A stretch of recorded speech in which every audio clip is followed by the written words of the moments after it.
আসসালামু আলাইকুম। পেঁপে একটি জনপ্রিয় সবজি।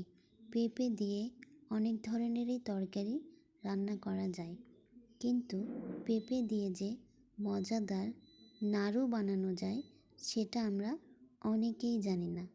চলেন আজকে পেঁপে দিয়ে নাড়ু বানাই।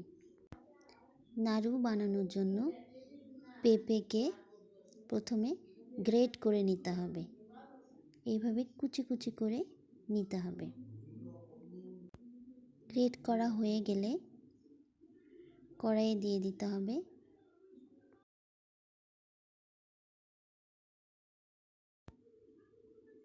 হালকা একটু লবণ দিয়ে দিতে হবে।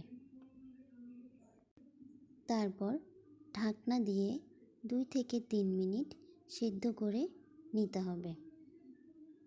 সিদ্ধ হয়ে গেলে ঠান্ডা পানি দিয়ে ধুয়ে নিতে পারেন। এখন আমরা শিরা বানাবো, সেজন্য আগে পানিতে চিনি দিয়ে নিলাম। এখন দারুচিনি অ্যাড করলাম।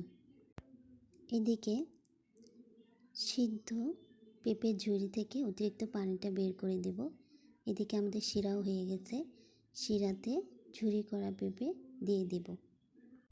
2 থেকে 3 মিনিট ভেজে নেব। তারপর নাড়ুর শেপ দিয়ে নেব।